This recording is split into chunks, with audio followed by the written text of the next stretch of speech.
Hey everybody, it's such a privilege to have with me Vyankatesh Misr, and he is 2023 batch student with us. May 2023, right, Vyankatesh?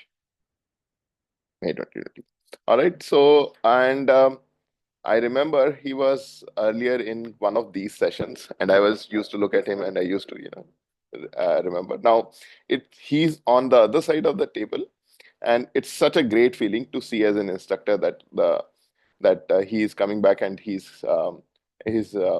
through this session he's mentoring the students uh, of uh, of his alma mater.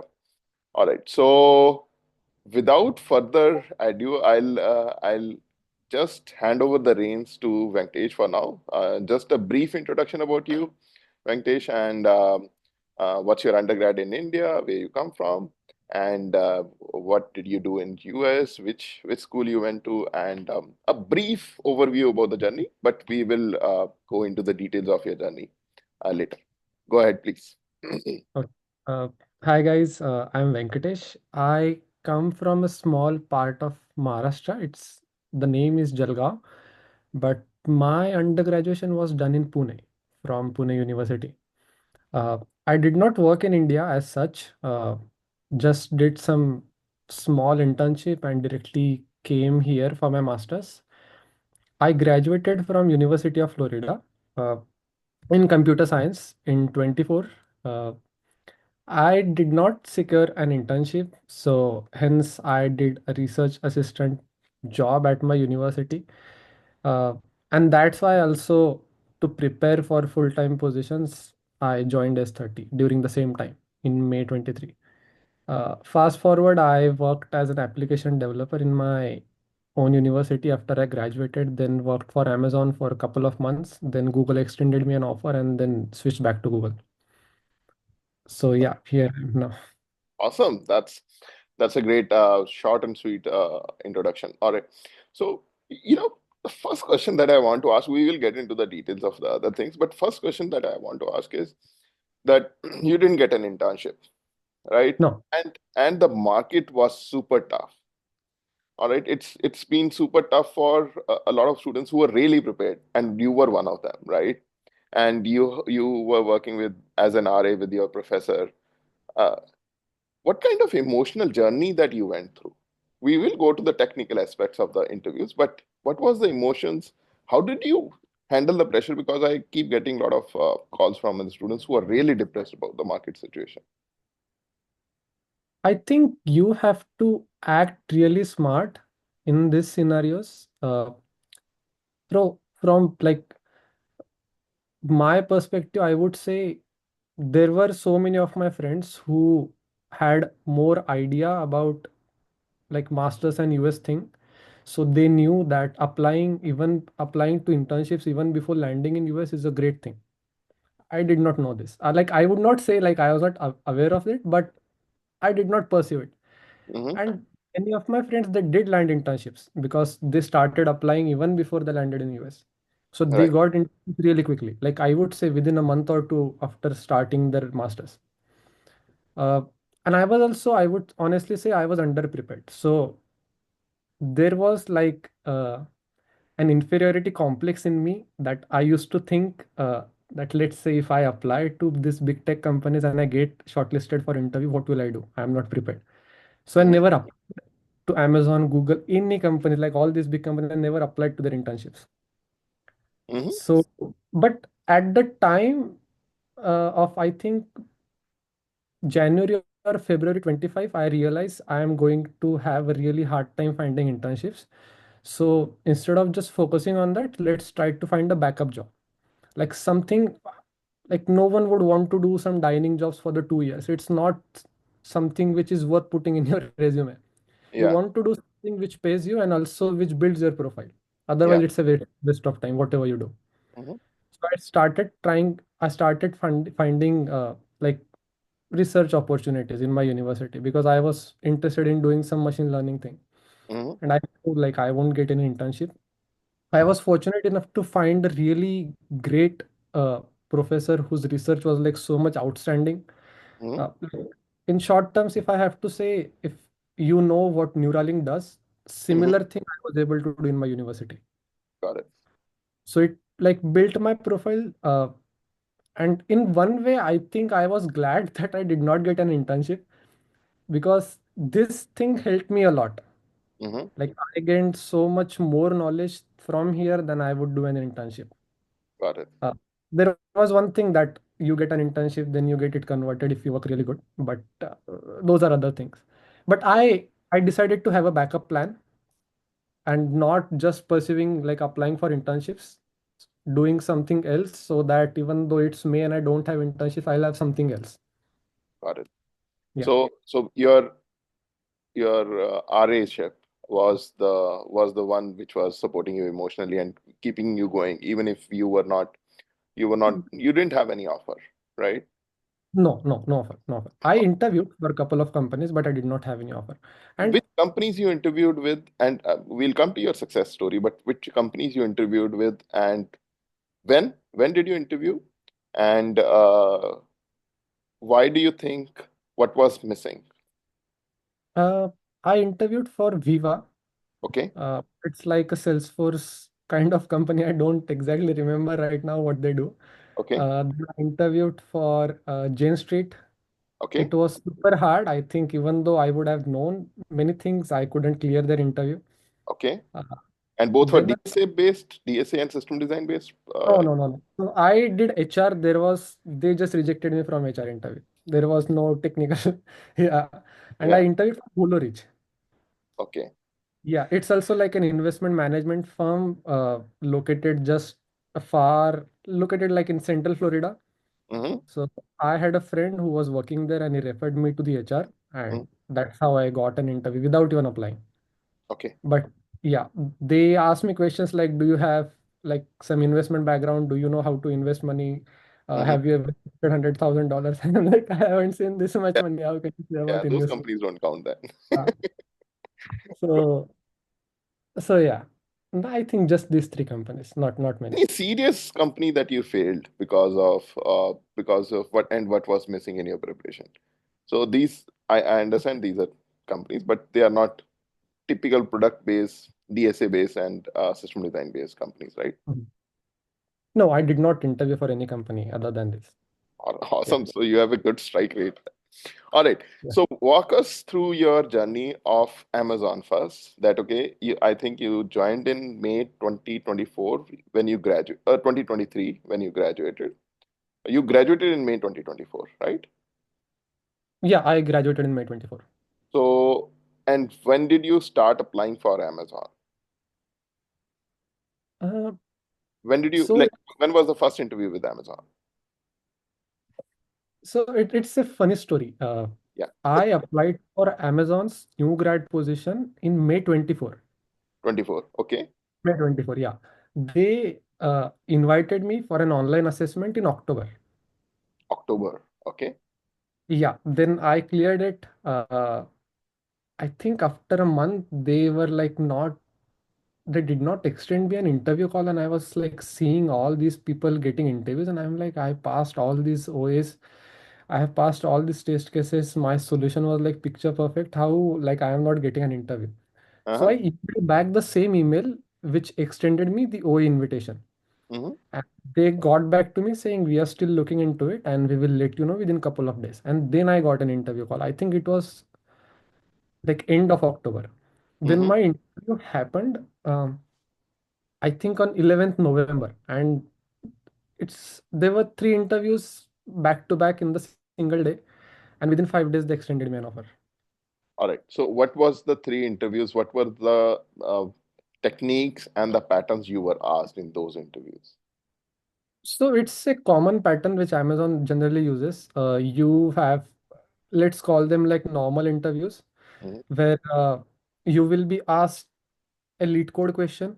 Okay, It's one part, and the other half part would be like behavioral questions based on Amazon's leadership principles. right. So there are two interviews which use this combination, half behavioral, half technical. And Got it. this third interview specifically designed for behavioral. Like it's just a behavioral interview. There would not be any technical question you will be asked. Mm-hmm. And that interview is, from my understanding, most of the time taken by a bar raiser guy. It's like an Amazon term. That means that guy has a lot of experience in Amazon. Either he's an software engineer, software development manager, or a director, or a VP, or a senior manager, something like that. Probably not an SD. Got it. Uh, and they take that interview. And I think that interview matters the most because that bar raiser person, whoever that is, Mm-hmm. that person has the power to veto the feedback of other two interviewers. Mm-hmm. So let's say other two interviewers, they think you, I don't exactly remember their, like, what the rating is. It's higher, no higher, lean higher, something like that. So let's say for other two interviewers, they think you are lean higher, or let's say lean no higher, something like that. But the Mm-hmm. bar person thinks that you should be hired. Mm-hmm. You will be hired. Got it. It's not like they'll just directly put that in the feedback, but they'll listen to every other interviewer's feedback, and based on their judgment and intuition and what they want to say, they'll decide. But what they decide is like the end result. If they think you should be hired, you will be hired. Got it. And what I were the think lead code problems like? What were the patterns that you were asked or the techniques? uh, I don't exactly remember honestly what were the But problems. what was the difficulty level? Or you had done them? Or how it was difficult for you to navigate through them? Or they were really new problems for you, or something which you had already done? Something I already did because so before I knew I have an interview invite, so I started preparing, like solving Amazon 60 days problems, like all the frequently asked 60-day problem. Okay. So it I was among think, the tagged problems that you were asked. yeah, Amazon, I think, like, I'm not sure, but from my understanding, they directly ask leet code problems. Just rephrase them, remove like the identifiers, the names, and all that stuff. Mm-hmm. When you see the problem, you will quickly understand that this is a leet code problem if you have done a lot of leet code. Yeah. It's Any that system easy. design? Any system design interview? No. I got hired as an SD1 and I did not have any system design round. They did ask me, like, I would say OOD question, object oriented design. So like design elevator.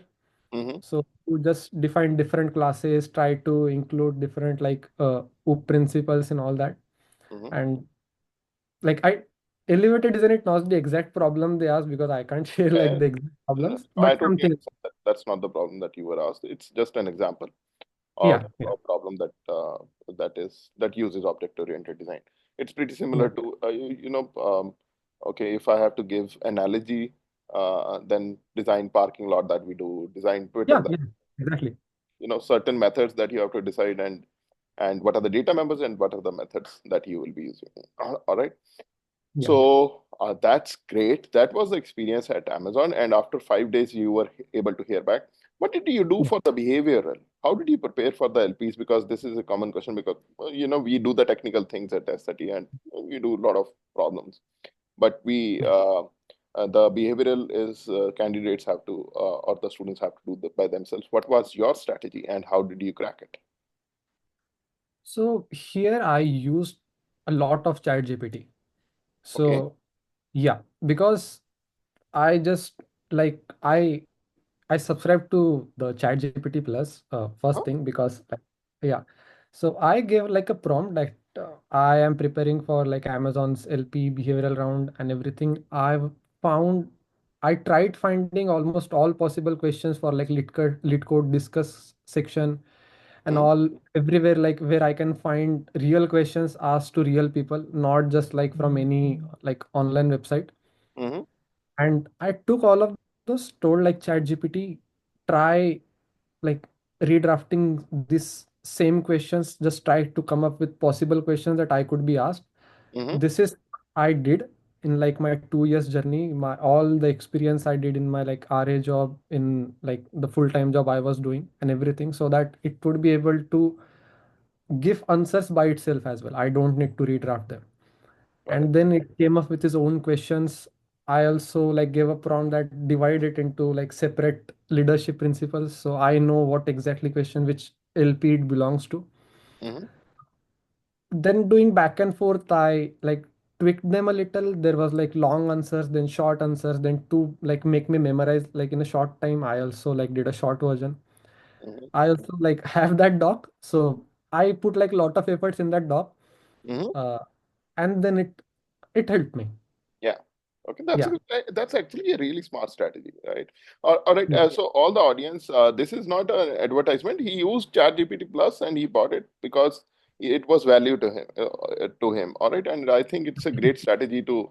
It's basically you are interacting with the person and you are trying to come up with the brainstorming the ideas, and I think it's a very smart strategy.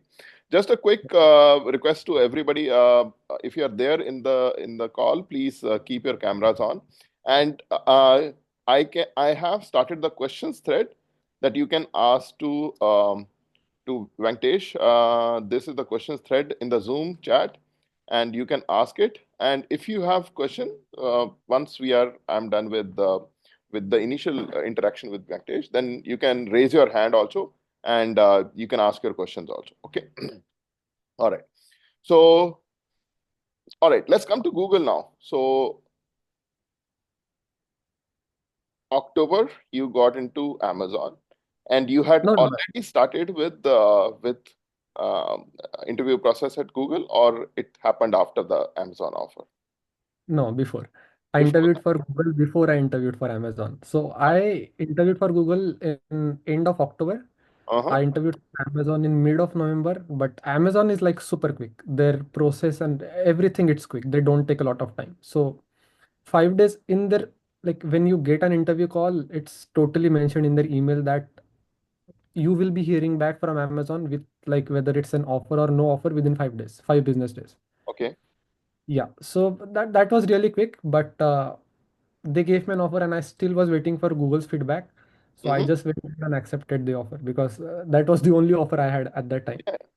And Yeah. I tried to push back the starting date as far as I can. That's why I chose like end of December Right. so that I'll have a room because I already completed all the interviews at Google. I knew there is not going to be further interview rounds Right. because I was in YouTube pipeline. So Mm-hmm. in Google, they have different product areas. So like YouTube is a product, Google search is a product, then ads is a product. Mm-hmm. So when you interview for YouTube, you don't have team matching calls.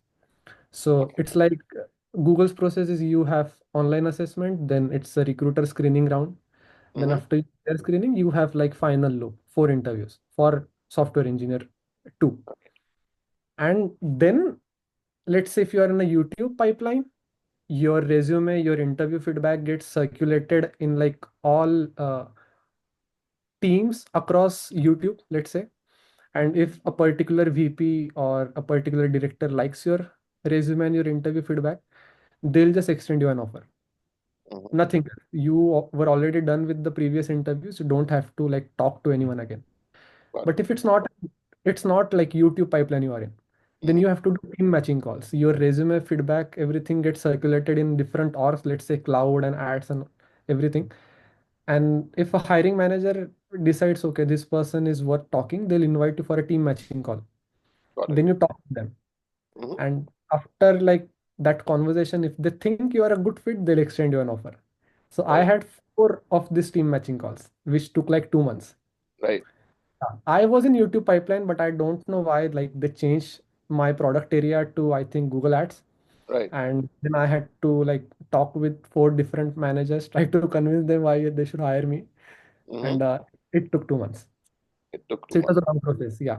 It was a long process. I still remember, it was a pleasant surprise that okay, you told me that okay, you are done with the team matching also, because at the same time, four of S30 students were in the team matching, and they were really depressed because you have performed so well in an interview like Google, and you are killing it. You basically have to kill it, right? So Right. that's why you get into team matching round, and then towards the end of the year, December 2024, it's the end of the year, and they stop everything, and then you have to wait for January, after half of the January, and it was really pleasantly surprised. And one thing that I want to share with everybody is that this is in last 6 years we have more than 60 students in Google now, but I have seen that even the team matching had become really difficult towards the end of the last year, 2024. We have one student who is still waiting for the team matching all the way from November 2024. He is not being rejected, but still in the pipeline, and um, it is a little bit of hiccup for him. So team matching also has become really crucial right now. But share with us the number of interview rounds that you had at Google and what kind of questions you were asked. So I had 4 rounds. Three of them were like totally, completely coding rounds, and Mhm. one was just behavioral, not like Amazon, like you have half behavioral and half technical. Right. So 3 rounds were fully technical, Mhm. and they were all in the same day, Mhm. all on the same day. The first round was Googliness round, just like Amazon calls it like LP round, behavioral round. Mhm. Google likes to call it like Googliness round. Mhm. They won't ask you questions based on your experience. Like, tell me about a time you did this, you did that, you talked with your manager, nothing like that. Mhm. Like, they'll just ask you, there's a person in your team who does not talk much around meetings. What will you do? Oh, nice. Yeah. So it's really a conversation they try to engage you with, Right. not just dumb with you like lot of really stressful questions that they need to come up with an answer. Mhm. So that was good. Like that's why I think they start all the rounds with behavioral so that like you get everything out of your mind. You don't feel like stressed. Mhm. And it also depends on interviewer a lot. Mhm. I was like frankly like blessed with really great interviewers. So I had a really great time. So I was kind of like really happy about all my interviews I had. Mhm. Uh, and the coding rounds, what they do is for me, they asked one question and they ask follow-up questions afterwards. It's not like just one question you have to solve. Yep. And this is for every round. So Okay. let's say they will ask me two sum, they'll Okay. ask me two sum two, then they'll ask me three sum in the same round I'm talking about. So Got it. let's say I have 15 minutes for two sum because it's easy. Mhm. Then probably 20 minutes for two sum two, and then 25 minutes or whatever the time is left for three sum. Got it. Yeah. So like this follow-up questions they ask. All right. And Give us the techniques or the patterns that is their favorites. I think DP is their favorite. DP is their. They ask like, yeah, they ask like lot of DP problems because if it's not a hard interview, then I don't think they'll like to call it a Google interview All because right. they like to make it DP harder. also like okay, coin chain one, coin chain two, or coin chain three, like that Yeah, yeah, exactly kind like of. that. Exactly like that. Right. And it's most of the time it's not that you can use the same approach you used in the last question. Okay. Just like just like two sum and three sum. Right. Now you have to introduce binary search as well. Yep. Something like it. So it's not if you use DP, it's not the same DP or the same approach you will be using in the next follow-up. Right.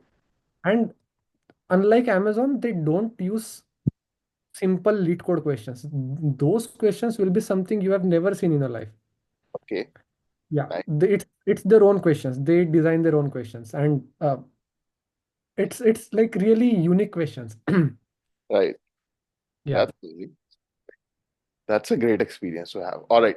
Let me and let me take the questions from the chat first, and if something hits me in between. Did any of the mock interviews for behavioral at Google, or you just did more? So I know that you did technical interviews and you did very consistently at S30 on Yeah. every weekend, right? As a when you were taking the cohort, so you were giving the technical rounds. But did you do any behavioral also? Where? Behavioral mock interview? Yeah. My friends took my behavioral mock interviews. Your friends. Like two of them are literally in the same Zoom call. All right. Who all are there? Akash. Akash Akash is and Sudesh. smiling with glory. All right. You guys We are from same university, they are like same. India as well and US as well. They are in Akash, and who's the other friend? Sudesh. Sudesh. All right. And Akash was in the same batch. Yeah, same batch. No, Maybe. not in the same batch, but we are friends from University of Florida. All right. All right. All Yeah. right. Akash has been in. Akash, you also have been my student only, right? Yeah, yeah. So January 2024. January 2024. All right. All right. Could you please share if you got callback from Google via referral or applied through the career website? That's a good question. No, I applied via referral, and it was a referral from an S30 alumni. It was a referral from S30 alumni. S30 alumni. Yeah, Or yeah. these are the times when I come to know that my referrals are actually working, and Soumya is sending the referrals every day, and I keep asking her, okay, are they working? Are they working? And I get to know from the students, okay, that they are working. All Yeah. right. Yes, Gaurav, go ahead. What's your question? You can unmute yourself and you can ask your question. Go ahead, please. Thanks, Jaswinder. Hi, Venkatesh. Awesome that you cleared both Google and Amazon. Very inspiring. So you mentioned that the kind of questions that you have been asked in Google, mostly they are not found in LeetCode or any other platforms in the same form, Yeah. right? So what was your preparation strategy with respect to tackle this kind of questions other than the S30 questions that we are introduced in, or any specific strategy that you can suggest for all of us to Yeah. tackle this kind of Let me questions? just add one more thing to that question. That's a great question to ask. So, whatever we did in our classes, was that enough? If it was not enough, what else you would recommend that, okay, this is the strategy that I should be taking? So, what, excuse me. So, what helped me actually was because of the classes and regularly attending them, I was aware of almost all like the algorithms and problem solving techniques. It's not about how many problems you solve. It's about like what different techniques you know. Like even if you did not solve any lead code problem, but you are so much aware of digestra's algorithm, let's say, you will surely be able to solve a problem if Google asks you that question, even though you have not solved a similar problem because you know the approach.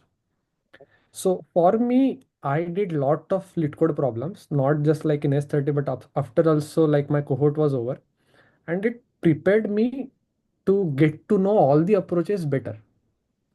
So when I see any problem, I knew I have to use DP. This is like a graph problem. This is some tree traversal problem, and how I should be like approaching it, because I was really good with different algorithms. Mhm, So I think that comes when you solve so many problems, because it like fits in your mind. mhm. Like you exactly know by looking at the problem what you should do with it. And I think that's why you should not just go for single type of problems or easy problems. So what I used to do is I did not follow any different like lit code problems. What I used to do is I just go to lit code's page, I go to problems, and they are like sorted by numbers 1 2 3 4 5 till I think 4,000 5,000 problems they have.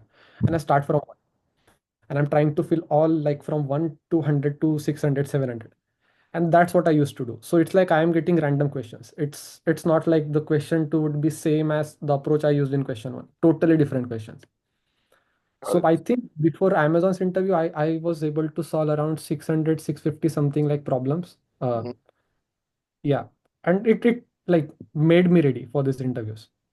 Got it. 600. That's a good number. All right. Uh, do the ratings matter? Do the ratings or stars matter? Anywhere where So you, yeah. So if you asked what, then that's that. Do the ratings or lead code ratings, that okay, is that one of the questions that I was asked by one of the students from outside was that what should be my strategy, that it should be according to the rating that I should choose the problems, and how do I keep my rating up, or how do I collect the stars? Did you ever go for that kind of situation? no.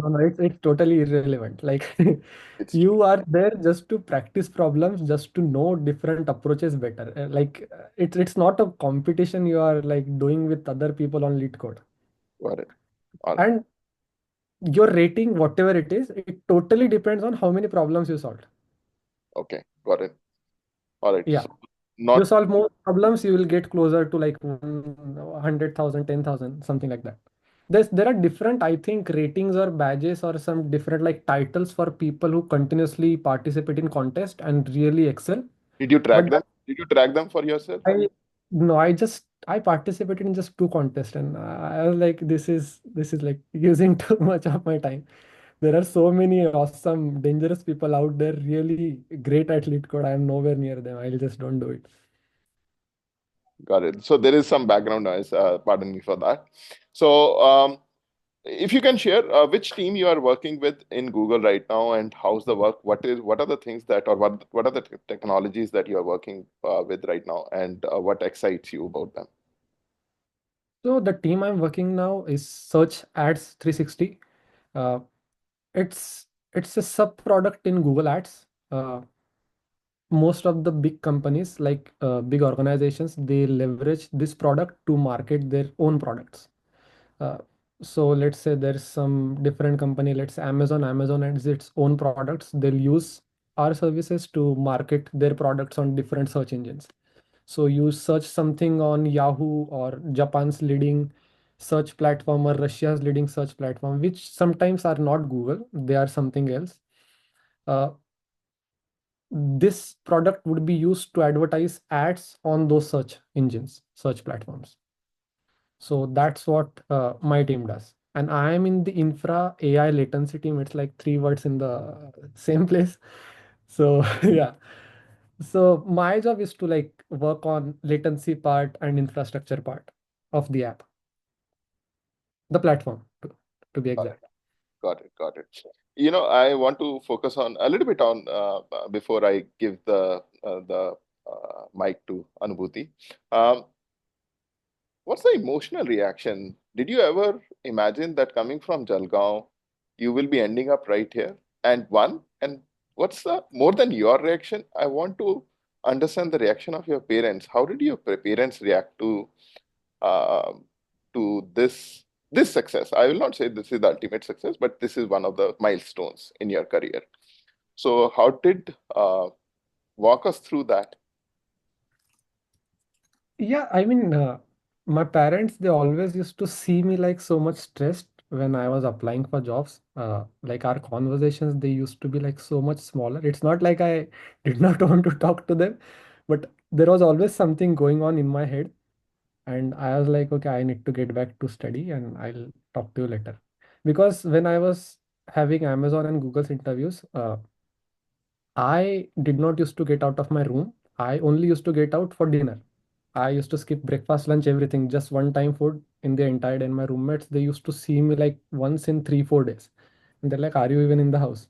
Mm, So it was like so much hard work and they saw it. And when I told my parents that I got into Amazon, they were like so happy. right. Yeah. Yeah, they were like beyond happy. And I was also like so much happy.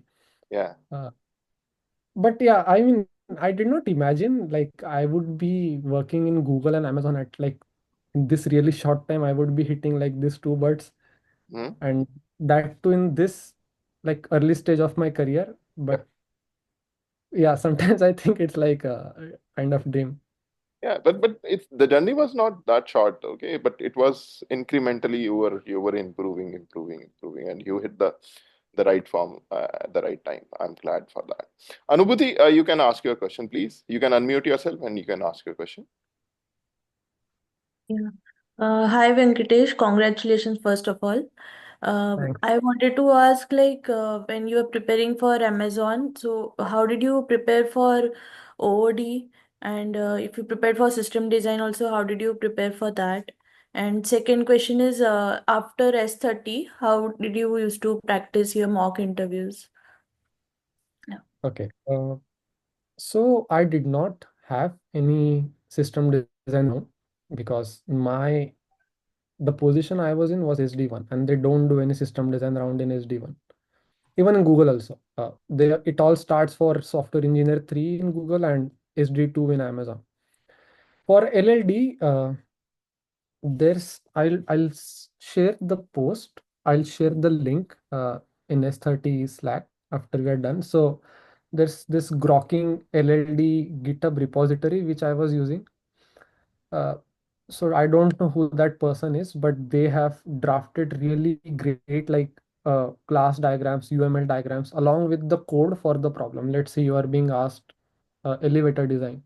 So they have designed UML diagrams to make you understand what exactly needs to be done, class diagrams, code as well.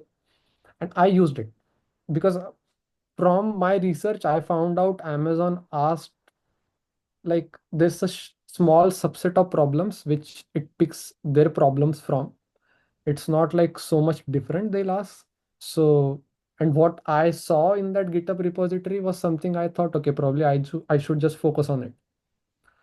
And it was really easy to understand as well. When you are really aware of OOP principles, you understand the code just by looking at it. You don't need to like memorize it or need to like study further. It's pretty understandable.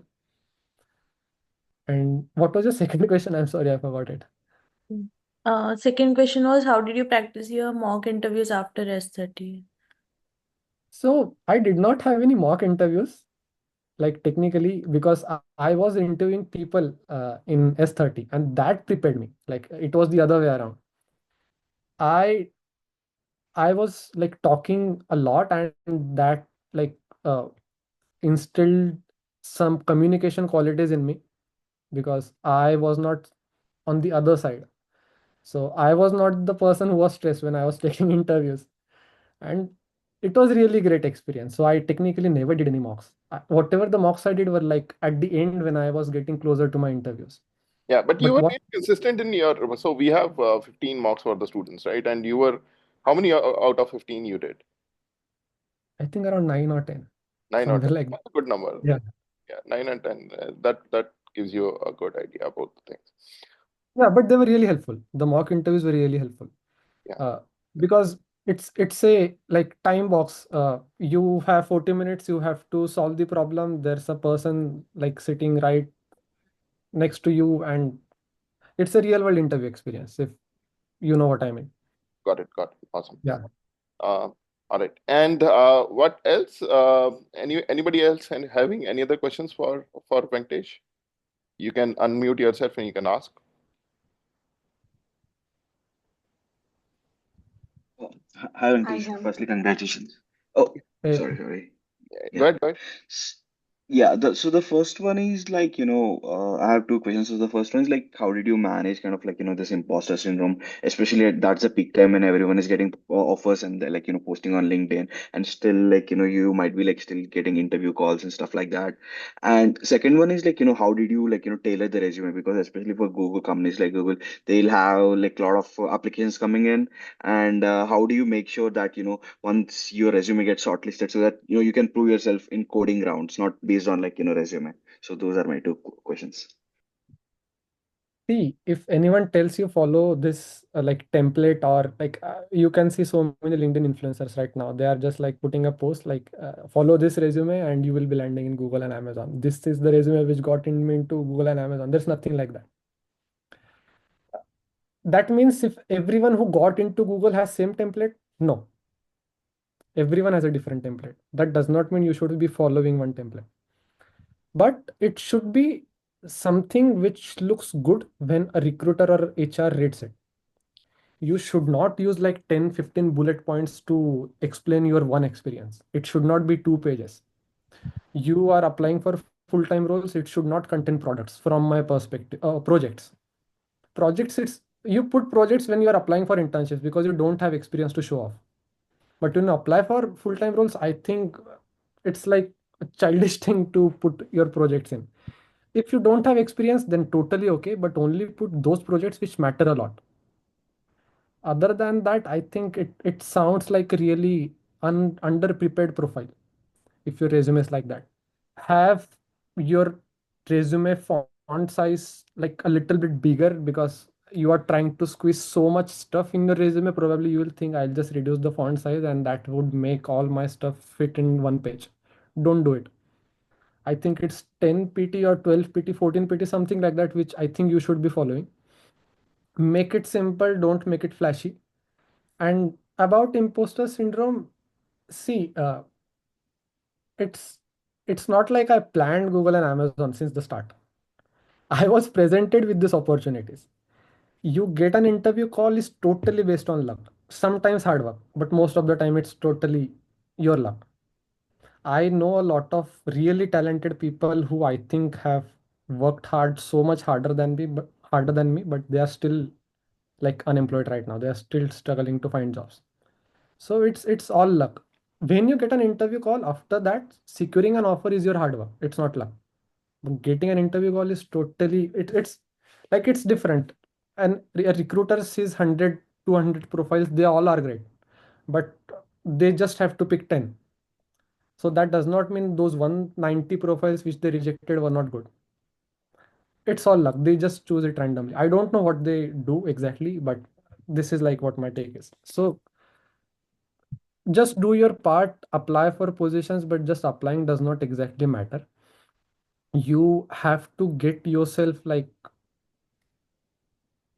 you have to stand out, kind of. You And either try your to your find a, your RA-ship was an impact. yes, Was Mhm. because people used to get amazed when I used to talk about those things. They are like, this is so cool, this is so awesome. Like, how did you do it? Like, which models you use? Did you publish any papers? This is so much cool stuff. And then I realized this is something that I should be like showing off more. This is something that I think I really did a great job at, Mhm. and it helped a lot. It helped. And yeah, it helped a lot. And that's also one thing. Like, I thought it's a really great thing to show off, but does not mean I should be like putting half of my resume just to show that experience. Mhm. Everything should have a limit. 3, 4 bullet points, that's it. 2-line bullet points, that's it. No 3-line, 4-line for one bullet point. Got it. So just make it like simple, just make it short, just try to convey what you want to say. I think from my experience, I found this is a really great thing, that always try to have 2 or 3 lines at the start of your resume at the top to explain what you are trying to do. It's not like just software developer, what Mhm. you are trying to find. Summary kind of situation. Summary, yeah, summary. What interests you? What's your experience? Just in 3 lines or probably 2 lines. Got it. Yeah, Yeah, I can probably share like the resume I used in sure. our general channel. And Probably that. we will include it in our career resources also, so that the students can see. And Yeah. I totally agree with this, because I review the resumes also, and sometimes the resumes are really great. The Yeah. problem with there is so much noise on LinkedIn about you are not getting picked because your resume is not fine, you are not getting picked because you're not doing. It's not like that. So I have to tell it to the students, your resume is fine, all right. There is nothing wrong with the resume. Why are you are trying to control something which you cannot control. All right, your resume is fine. It's just the market situation. It's just the that your luck is not working out. All right, that is the harsh truth. But sometimes the students feel that I am not getting picked up because there is something wrong, and they keep iterating upon their resumes. And sometimes the earlier resume is better, and they end up messing it around for bad things. That also happens. But I'm glad that I was able to hear from you also that okay, that there is a big luck part into this. Apparently, you have to have impact experiences like yours, and but even after impacting experiences, it's still luck. All right. Does that answer your questions, Dharam? Sorry, Teja. Sorry. Uh, yeah, it answers my question. So Gaurav asks, along with LLD GitHub repository, can you also please share the list of Amazon LLD subsets list? Um, Maybe he cannot give the exact problems, but they are very famous and they are available on the internet. If you can share a link or two for them, Venkatesh, then it will be really great. Okay. Thank you. All right.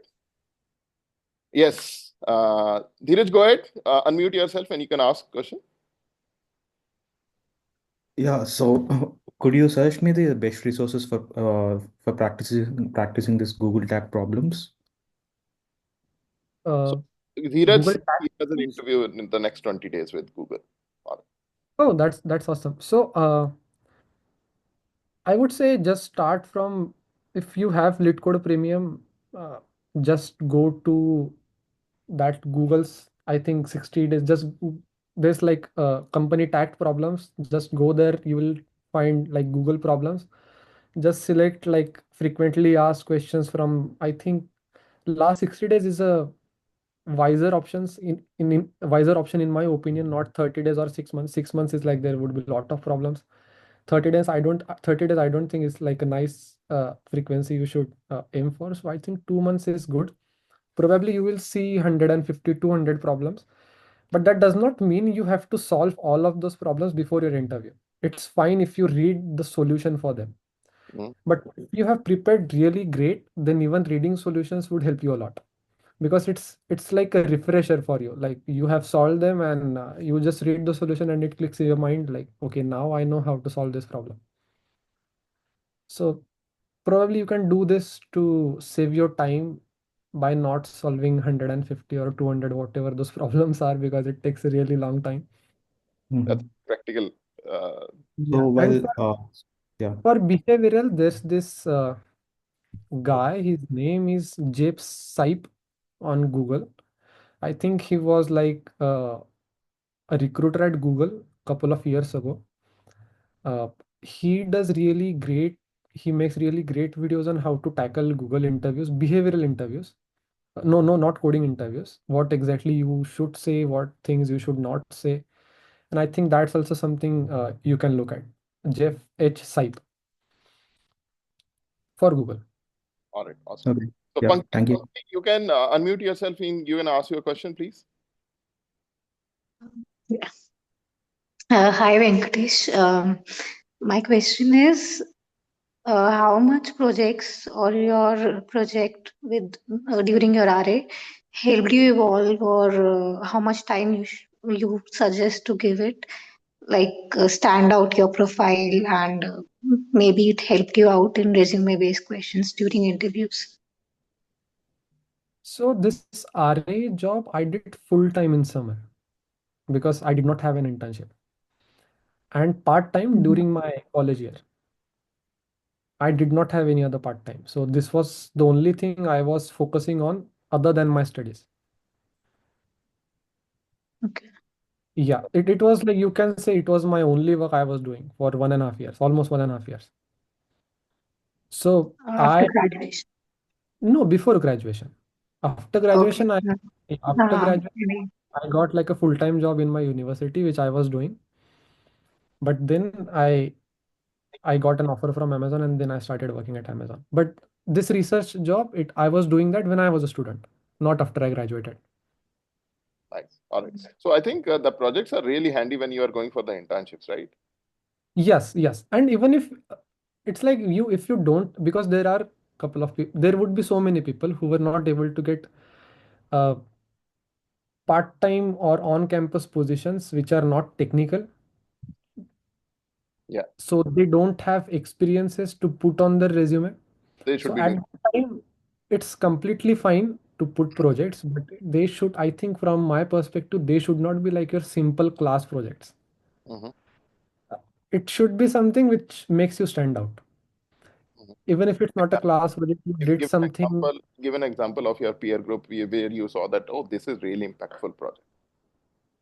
Uh, we had like class projects which we did for like our distributed systems class, Hmm. and they came out to be like really great. So those projects were something I was using to apply for my internships.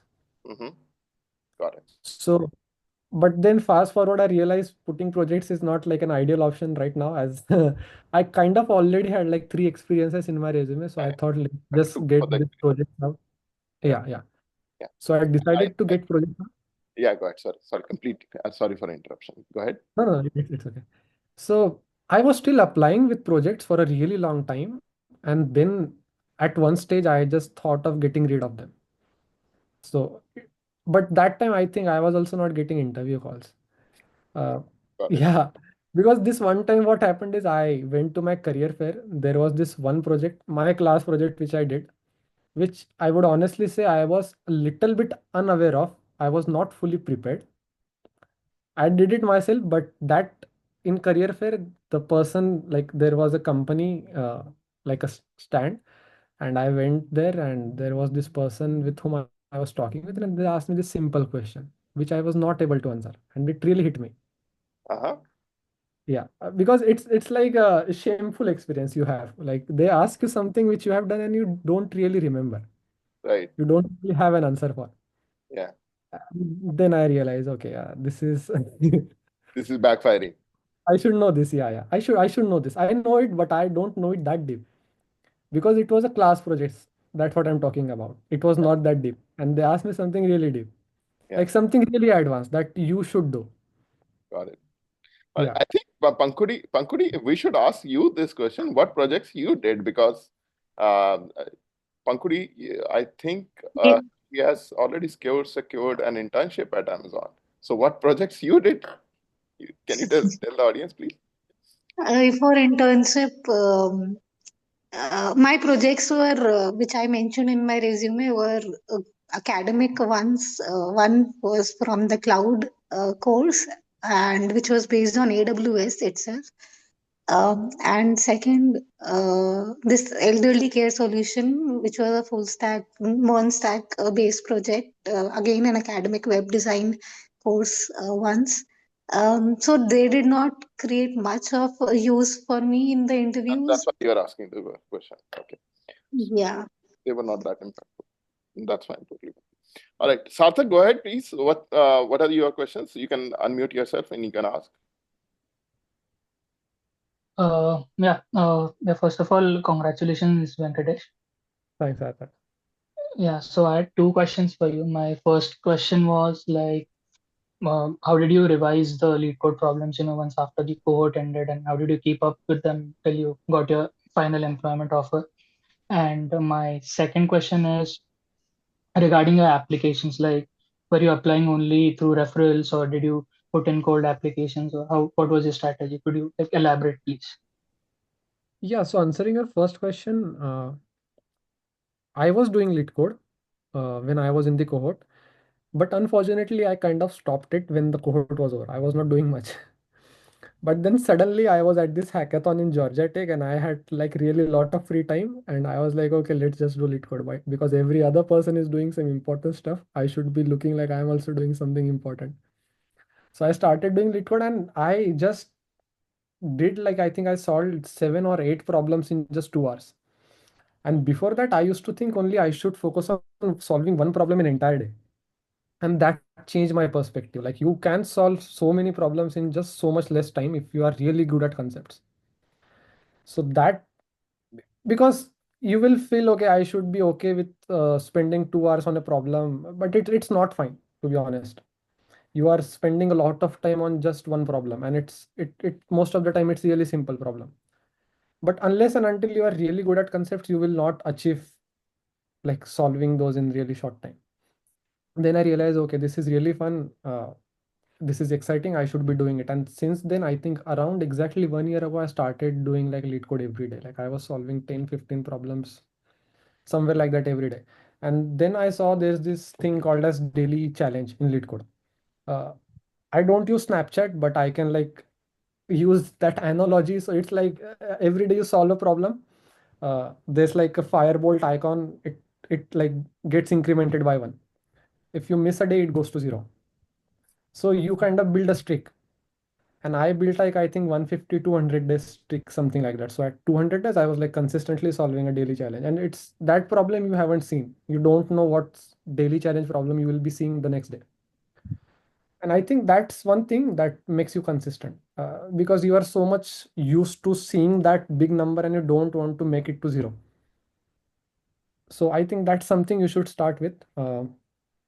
And what was your second question? What was your Yeah. application Yeah, stack? before going to that, like I just wanted to follow up on the answer. Like you said, you were solving 10 to 15 problems. Like how much time were you investing for that in a day? 4 to 5 hours every day. 4 to 5. Four Fine. to 5 hours. Yeah, because you should So also put other time in some different things. Honestly, you should not be a lit code monkey. Lit code will make you crack interviews, but try focusing on being a good developer first. You should be knowing yeah, fundamentals of computer science. You should be good with operating systems, distributed systems principles, because you get a job and then you are like not performing, you are a low performer, then you start worrying like something bad will happen to me. But if you're really good with your concepts, your foundations, it makes you like really great at what you will be doing. So you should also focus on that. okay. Yeah. So just allow So yeah, time yeah. like wisely. Sorry, go ahead, Don't guys. Yeah, so just allocate time wisely. Don't use all the time for lead code, and don't also miss lead code. Lead code is important. Okay, Yeah. definitely. Yeah. So my second question was regarding your application strategy. Like, were you like only going through referrals, or like were you putting in cold applications as well? Like any number you were trying to reach in a day? How did you go about it? Uh, I was not aiming for referrals at all. I used to see referral channels where Soma used to put positions for referrals. I used to put my name. I used to get referrals. Uh, but other than that, I don't think I waited for it because there were so many times I waited for a referral from like my friends and my connections, and they did not reply. They did not get back to me, and the position was gone. And it happened like so many times, and probably it might have happened to you as well. It happens a Yeah. lot. Yeah. So I just used to apply. Don't wait for referrals. If it's a big company and I know this position would be there for a couple of days, then okay, I'll surely wait for a referral. But there were like so many like less instances where I used the referral because everyone was like applying crazily. There was not a single position in market where it won't get 1,000 applications in just like 10 minutes. You go to LinkedIn, you see Mm. like 2,000, 3,000 people have applied for this job. Got it. In and the position just got released like an hour ago. Got it. Yeah. Yeah. So a little bit faster. Did you use any mental models or frameworks from Pooja? Pooja, you want to ask directly? Sure. Hi, Vyankatesh. This is Pooja. Did you use any mental models or frameworks for like presenting your solution in case of a DSA problem or a behavioral problem? For Like, I would. DSA, I did exactly what Jaspinder does in its class. And it helped a lot. Like you, from my perspective, a physical whiteboard matters a lot than like an online whiteboarding. So I bought like a physical whiteboard. And what I used to start with is just when a problem is presented to you, you first start, you don't directly jump on solving it. It's a huge red flag. Right now, even though you are not cheating, the interviewer will still look at like, will still feel you are cheating. So you don't need to give them the benefit of doubt. So you should start by asking clarifying questions. Okay, this is an array which has been given to you in problem. What's its minimum size? What its maximum size? So that you know. Because if you have solved enough questions in lead code, you will understand the size of input directly depends on what time complexity you should target for your answer. If they wanted to do brute force or often, it would be like the size would be like, let's say 10 to the power 5. If they wanted to go for factorial or n square, the size would be like the size is between 1500, something like that. So you know, and the interviewer kind of then gets to know what exactly you are trying to say indirectly by asking these questions. Then you start your whiteboarding. Then you try to speak aloud. Then you try to find a solution, even though you know uh, you should do it because that's how interviewer knows that how you think, how your thought process is. And then you are going through all the stuff at the end, you dry run on whiteboard, not on the code. If it goes successful, you ask your interviewer that can I start coding? If he gives you a green flag, you start coding. You there as well, you speak aloud because you have to explain your thought process. At the end, again, you do a dry run. It takes a lot of time, you think, but when you have solved so many problems and you think I'm really good, it does not take much. Jayashree? And Yeah, go ahead. Sorry. yeah. So, and at the end, just explain TC, time complexity, space complexity, just exactly what Jaspinder does. Like I would say nothing different than it. For behavioral, I think you should be somewhat good at explaining things. Your communication skill matter a lot.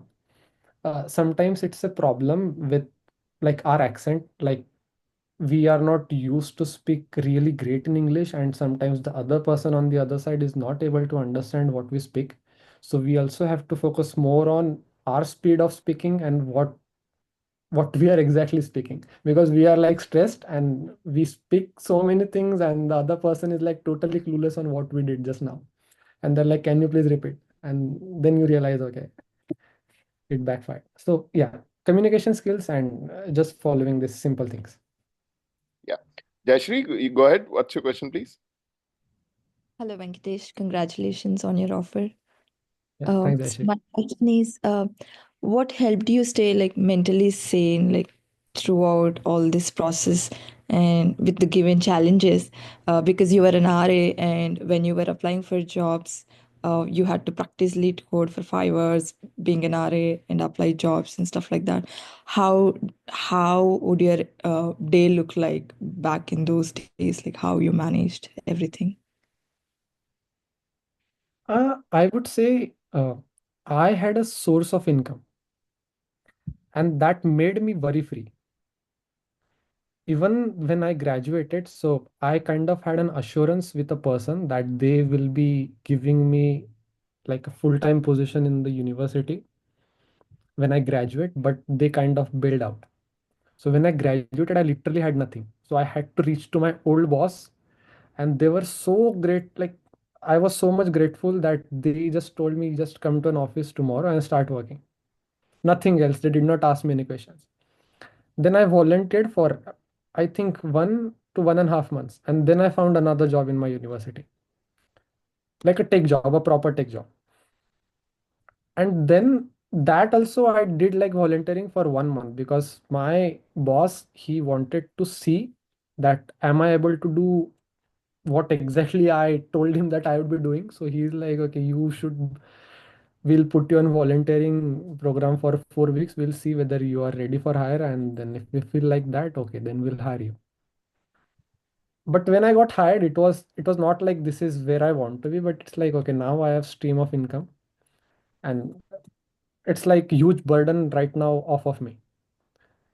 So I think when you are set, not super financially, but at least you can pay off your rent, you can pay off couple of things.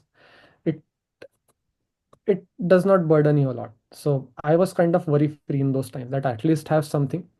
I am doing really great work here. I am enjoying it, and I am also getting paid for it for Yeah. the work I'm in.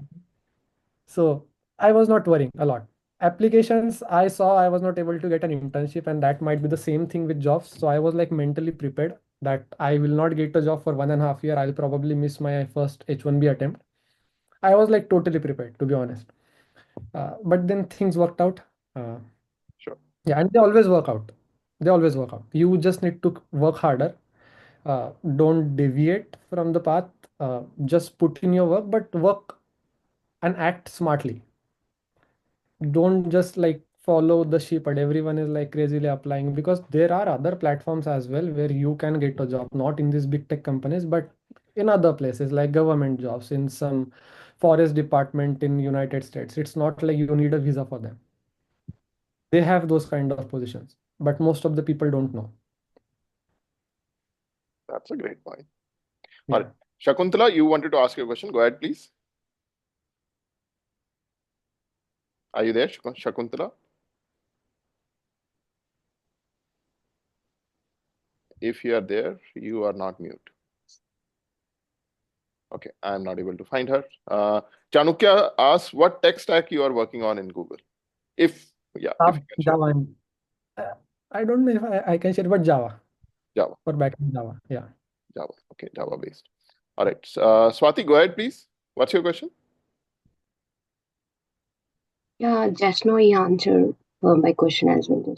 I just wanted to know how did he manage everything like applying jobs and covering lead code and preparing for interview as well. Yep.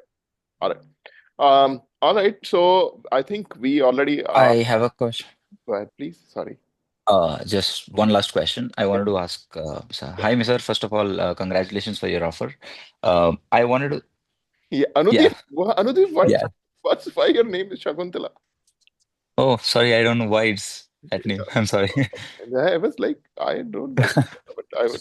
Anudeep, it's Anudeep. Anudeep from ASU. Yeah. Yeah, go ahead. So I have this question to Venkatesh that recently there is a lot of AI boom in all the organizations. Or CEOs are also talking more about it. I wanted to ask Misar, like as a software engineer, how much AI do you actually use for your day-to-day routine, and how much we should be focused to be prepared for AI? Because I know that DS and system design are quite important, but do we also need to focus something related to AI to be a step ahead of the other applicants?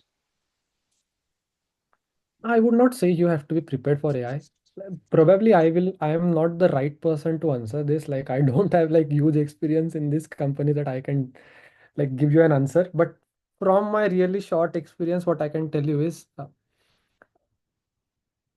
yes, people use AI in almost every company, but it's not for like completing entire project. Just like if you have used Tab 9 or Copilot, you know when you are typing something, you can get rid of, let's say, a mostly possible 4 or 5 lines that you might write, which that Copilot or Tab 9 thing knows. That's something useful.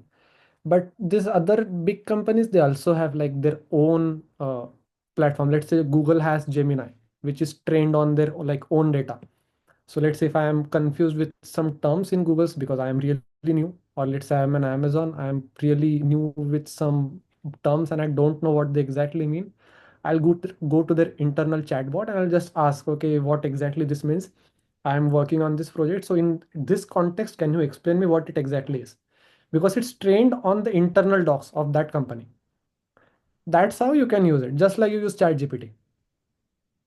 Ask it to explain something which you don't know. But there's like in Amazon and Google, both places, I never saw anyone, neither did I use like any AI to complete like entire code because it would always be wrong. Yeah. It would never be right. Yeah.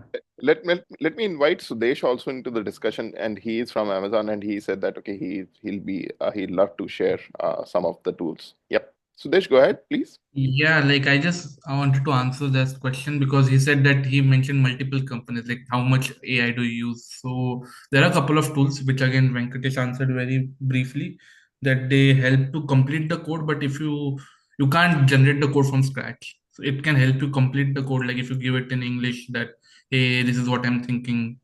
Can you just give me a mock or something? So you don't need a AI for that, you just need English skills to use them. Got it. All right. Manisha has asked this question. What is your lead code approach while solving 600 questions? Topic wise, weak or strong, medium, focused? How do you choose? Like, what's the order in which that's 1 to 4,500. yeah, that's Yeah. one to I one. just go by number. Like I solved problem number 6. The next problem I'll solve is problem number 7. I just go by that. Yeah, Plus daily challenges, but they are like shuffled. yeah, And I already told you, like I was not solving just one problem. I was trying to solve like as many as problems as I can in that 4 hours time frame. So daily challenge is done, and then I'm like following the 6, 7, 8, 9. Then so I was following those numbers exactly like that. got it. All right. Yeah. So It's not an efficient way probably to solve problems, but it's just I thought that's a if it great way works, it to. works, right? If it works, it works, right? Yeah, it works. It works. Yeah, yeah. So Manisha, just a quick suggestion. There is a reason that the order exists. There is a specific order that we do the problems in S30. All right. So it's basically to build the fundamentals. If you are able to build the patterns based upon that order that we follow, apparently that order is not for all the problems because Venkatesh has done more than what we do apparently. So in the initial phase, the order matters. So if you're going with the order and you're doing the things pattern wise, then it builds the concept in your mind. And after that, you can literally do anything. And you should do, actually, it is a smart strategy of what Venkatesh did. You should be randomizing the things. If you see in our cohort for the first 2 months, that is inventory building rounds, when we are building the inventory, when we are building the patterns, we do that. But in the next 2 months, it's random. All right.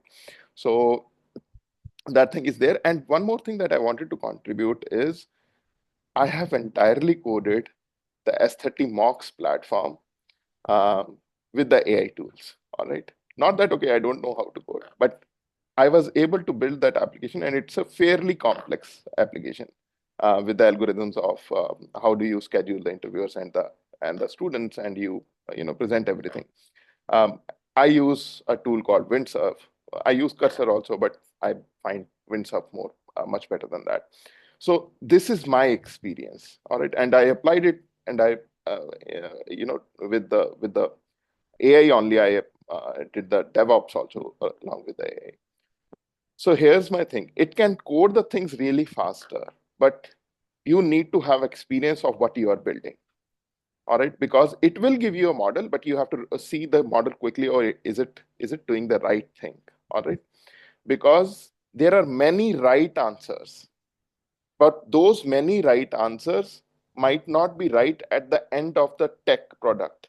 Since I had built the main S30 website, so I knew that, okay, in the user model or in the authentication, what the AI is applying right now, it might not be durable when you go ahead and when you have the other things married with it, all right.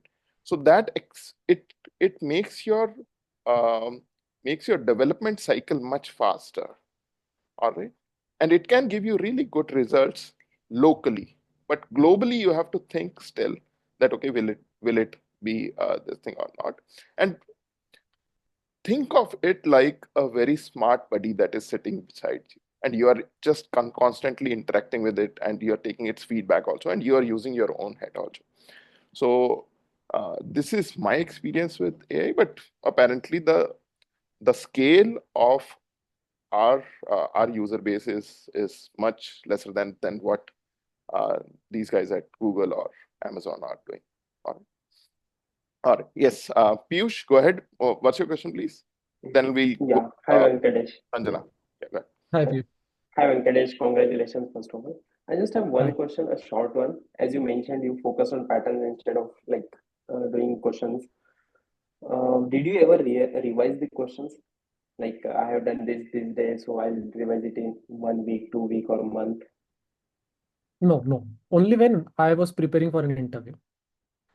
So I, let's say I was aiming for last 60 days frequently asked questions for Google or Amazon, which are around 150 to 100.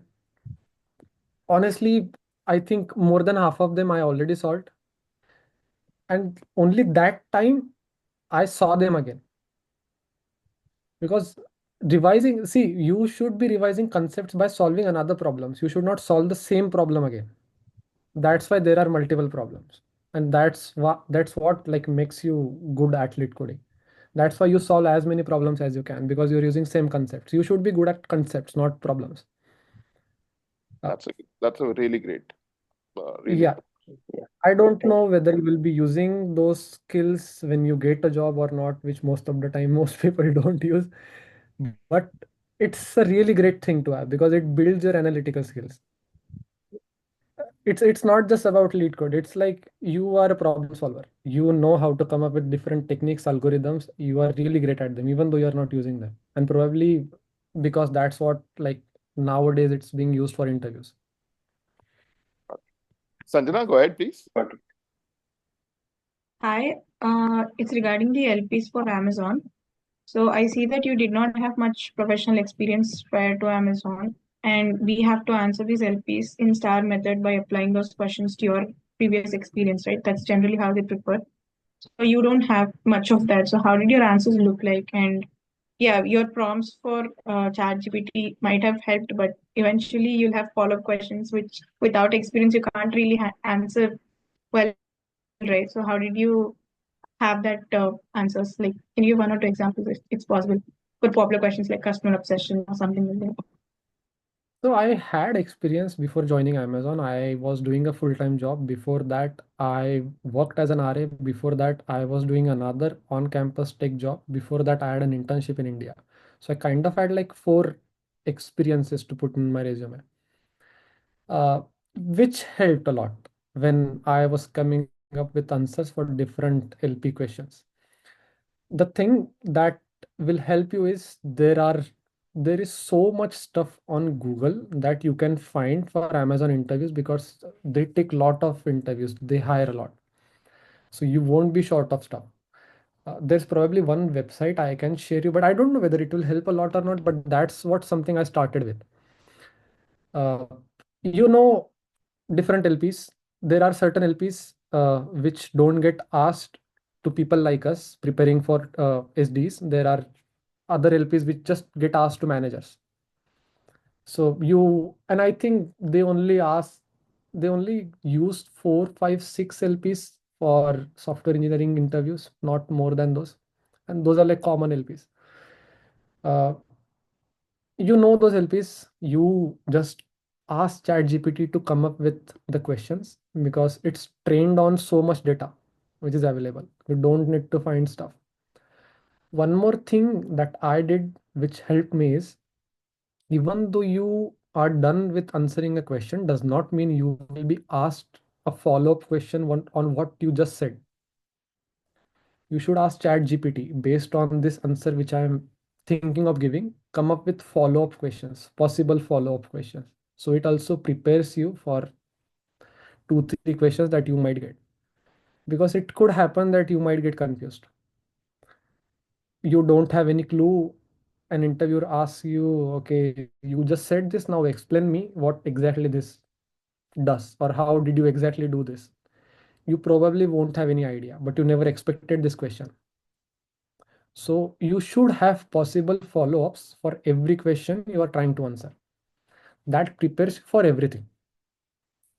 So that would be my take, not just to prepare for one question, just like you should know. So that's why it really matters what you exactly put in your resume is what you have exactly done, or you are at least prepared with what you have done, because you have experienced that thing throughout the time, and only you can answer it. So you don't get stuck.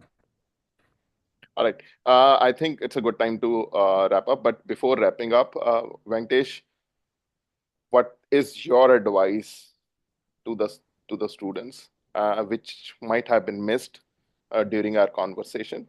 One advice, 3 bullet points, which are most impactful according to you, for the students. One, and any other resources. I don't want to sound like that. Okay, it has to be aesthetic only. Whatever helps the more bigger student community. If you want to give them any other resources that they can use, then they can focus on that also. So 2 things as we wrap up the session. Go ahead, please. I would say do lead code. Don't just do one problem. You can do so many problems. First, make sure you are really great at concepts. If you don't do that, you will not be able to solve any problem at all. So take all your classes seriously. Attending them regularly matters a lot, because even though you are not solving with Jaspinder side by side, you at least know what the solution looks like, what his or someone else instructor's approach is. After that, don't just do lead code. Try to have time for all the different things. Use 3, 4 hours. Try to solve as many problems as you can. Apply for jobs. Don't just apply randomly. Reach out to recruiters. Reach out to HRs. There are so many other people in every organizations which don't get reached out a lot. Recruiters get a lot of emails, LinkedIn messages. HR get a lot of emails, but there are some other subset of people in every organization which don't get anything at all, and they would be happy to assist you. They are not technical people, they are not recruiting people, they just work in that company, but they probably don't get reach out to them. Try to find which kind of those people are. And at the end, everything depends on your luck to get an interview. Probably it would be your hard work. Probably you smartly used, like, leverage your connections, you applied with referral, does not matter. But at the end of the day, it all matters. It's all luck. But after you get an interview, it's all hard work. If you don't know anything, you will not be able to secure an offer. And also, whatever we all, most of the people here, they might be either have graduated or are studying right now. So just remember one thing, invest your time in those things which build your profile, which are beneficial to you in some way. You are doing some kind of job on campus, off campus, whatever it is. If it's not helping you in the long run, you are wasting your time. Try to find something which helps you. Even if it does not pay you, you can find something else, but always do something which helps you in the long run. And yeah, just just work hard, don't give up. There would be times, there would be interviews which you really worked harder, and it has happened. happened to me. Like I interviewed for this one company which I don't want to take a name of. A really great friend of mine, which I got to know from S30, referred me for that position. I interviewed for it. I performed really great. I was in, from what I knew, was in like top three candidates based on interview feedback, and they were going to extend offer to those top three candidates. Fortunately, I was one among them. But at the end, they ended up offering those offers to those people who got laid off from that team before. So internal politics also goes on in the team. That does not mean uh, That you are bad. bad. Yeah. So don't worry, just work harder. Everything works out always if you work hard. Yeah. Okay. So this entire chat we were focusing on your journey up to Google. All right. Now I am going to ask you a question. What are the plans now for you personally?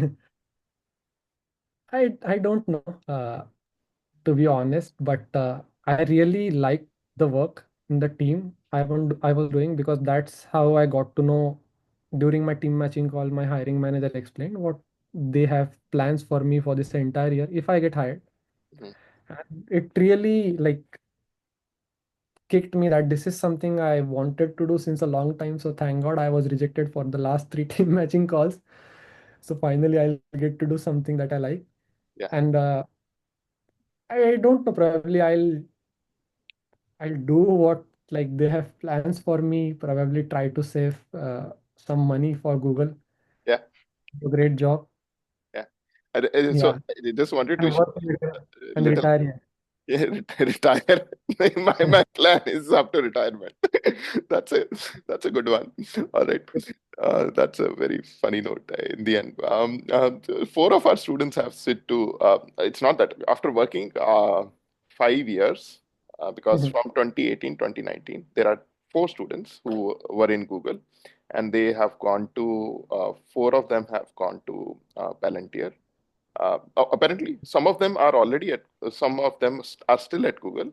Four of them have gone to Palantir. One has started his own thing, and one has gone to Netflix. All right. So this Okay. is the data. So I will be, looking at your this thing years from now. I'm really glad that you have a retirement plan, but Yeah. which is really really good to have. At least that's a good plan to have at this stage. That it means that okay, you're not worried about your career, and you're enjoying the things, and you are at the right place, which gives Yeah, it. I think that's also what you should do. We don't enjoy our lives a lot. And first thing, which I also forgot, prioritize your health more than anything. I just used to have one food a day for I think a couple of months, and it took a huge toll on me. Like I was totally burnt out, and it took like months for me to like repair like myself. So focus on your health. That matters a lot. Also enjoy things side by side. You're struggling to find a job does not necessarily mean that you should not enjoy your life. Have fun, go out with your friends, travel, uh, enjoy your experience as long as you're here. That's true. That's true. That's a great advice. That's a great advice. Thank you so much, Venkatesh. And Akash has something to say. I don't want to miss his. Would you be able to join Amazon again in the future as you worked there for a brief period? I don't know. I'm enjoying my work right now here. Yeah. Yeah, All right. it's a Uh, really great time in right now. Thank you so much, Venkatesh, and for taking out time and mentoring the students through this call. Sudesh is saying that we miss you at Amazon. That's a great, great message to have. Um, Anything that you want to share more, Venkatesh? Uh, nope. All right, I'm awesome. pretty much done. If any of you have Yep. anything, any doubt, you want to like just want to have a chat, a short conversation, like anything regarding jobs, regarding like your part-time work, regarding your resume, I think Jaspinder is the best person to reach out for in all these cases. But let's say if you want That to reach out, you are I going am, to take your name. That okay, you can reach out to me. yeah. All So right. you can reach out to me, not if I'm like unresponsive on Slack, because like the day I got my job, I like got rid of my Chat GPT subscription. I got rid of Slack, everything. I just installed it when I got into Amazon. When I left Amazon, I uninstalled it again. Yeah. So you can just reach out to me on LinkedIn. I'll put my LinkedIn link. And I wish everyone all the best, and thanks Jaspinder for having me.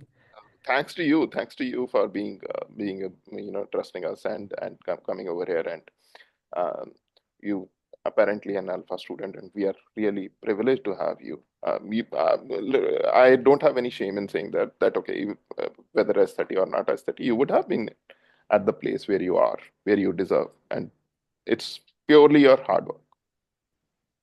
Thanks. Purely, absolutely. All right. Thank you so much, Venkatesh. Thank you so much, everybody, for joining us. Bye. Ciao.